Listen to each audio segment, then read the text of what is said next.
Hello friends, let's see today's amazing poem, My Last Duchess by Robert Browning. This is very nice, cool and dramatic. You will definitely like it. So let's start. That's my last duchess, painted on the wall. Yes, looking as if she were alive. I call that piece a wonder. Now, Fra Pandol's hands worked busily at it, and there she stands. Will it please you sit and look at her? I said Fra Pandolf by design, for never read.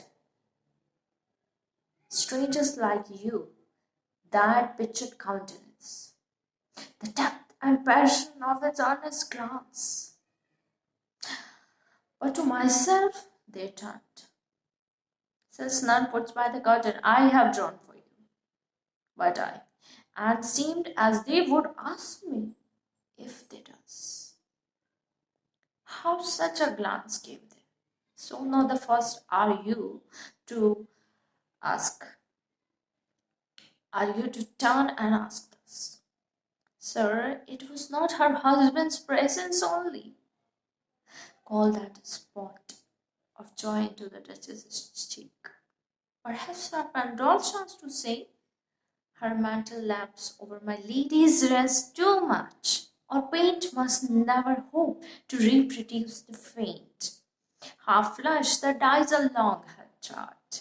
Such stuff was courtesy, she thought, and cause enough for calling up that spot of joy. She had a heart, of course. How shall I say? Too soon made glad, too easily impressed. She liked whatever she looked on, and her looks went everywhere. So it was all one. My favor at her breast, the dropping of the daylight in the west, the bough of cherries some official's fool broke in the orchard for her, the white mule she rode round the terrace, all and each would draw from her alike the approving speech, or blush at least. She thanked men, good, but thanked somehow I know not how, as if she ranked my gift of a 900 years old name with anybody's gift. Who would stoop to blame this sort of trifling? Even had you skill in speech, which I have not, to make your will quite clear to such an one, and say, just this or that in you disgusts me. Here you miss, or there exceed the mark. And if she let herself be lessoned so, not plainly set her wits to yours forsooth, and made excuse, even then would be some stooping, and I choose never to stoop. Oh, sir, she smiled, no doubt whenever I passed her, but who passed without much the same smile? This crew, I gave commands. Then all smiles stopped together.